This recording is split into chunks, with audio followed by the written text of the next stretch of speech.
Fear of failure isn't an emotional problem, it's a decision problem.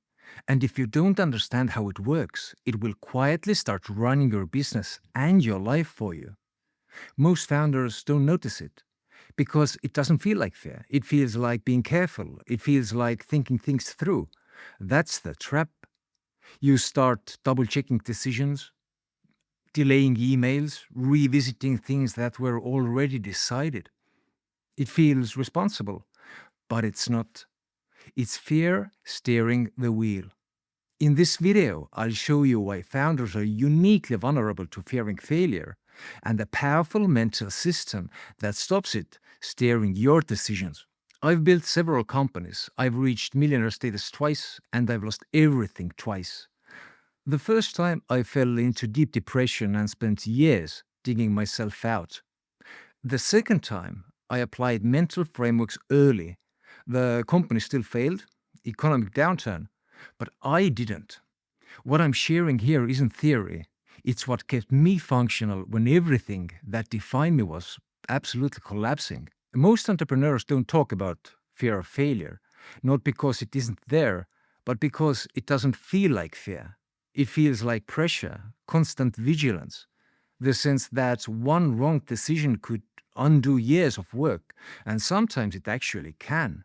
When you run a business, you're expected to project certainty to employees, to customers, to investors, to yourself. So fear doesn't come in loud, it comes in quiet, and it slowly wears you down. Here's the part most people miss. Entrepreneurs fear failure more because failure is more concentrated.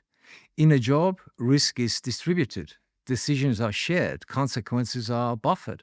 Failure is rarely final. A mistake gets absorbed by the system. In entrepreneurship, you as a founder are the system. The buck stops with you. The outcome is yours. The consequences arrive without insulation.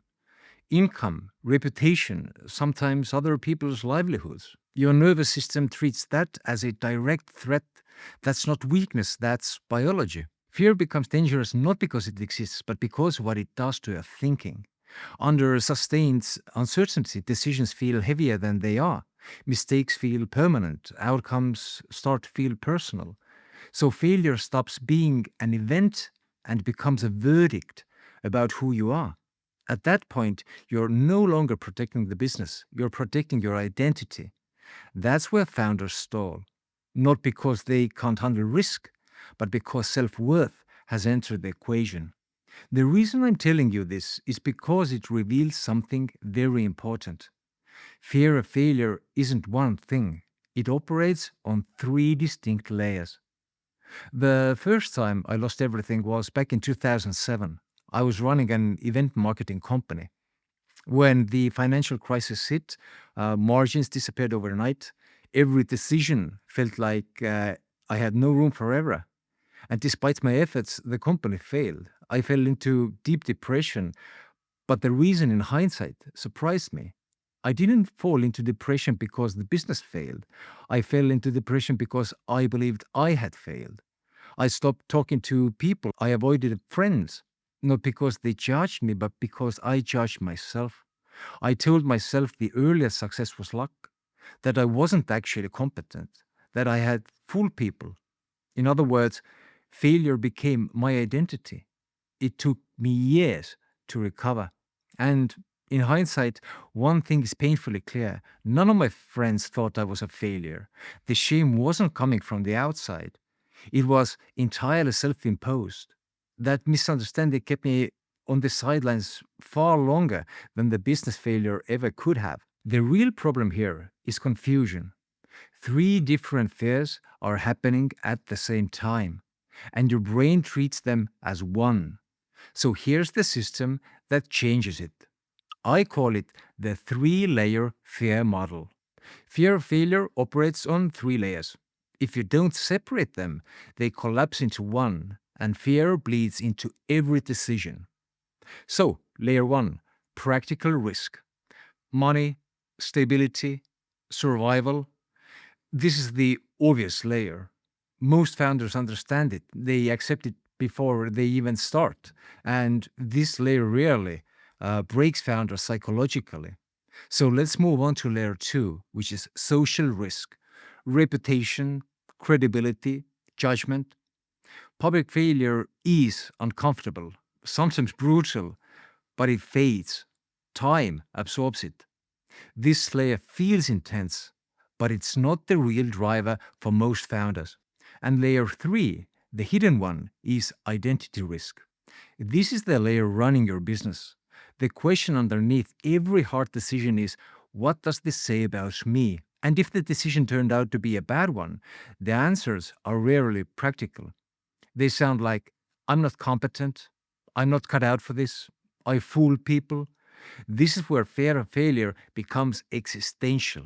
Because when belief in your own competences collapses, it's not just the business that feels unsafe, it's your ability to trust yourself again. The question is how to remove fear from decision making. So here's what actually works: you audit the fear, you write it down, and you force it into one of those three layers: practical, social, identity. Most founders are shocked by what they see. The longest list almost always sits under identity risk. And once that's visible, something very important happens. Fear stops feeling like an enemy and becomes information, a signal that identity and responsibility have collapsed into the same space. When you can see that in real time, fear stops quietly steering your decisions. That's where control returns. Fear of failure doesn't disappear, it just loses authority. You stop asking, what does this say about me? And start asking, what is the actual risk here? That shift alone changes how you operate as a founder. Before you go, entrepreneurs react to failure in surprisingly predictable ways. Some push harder, some overanalyze, some withdraw.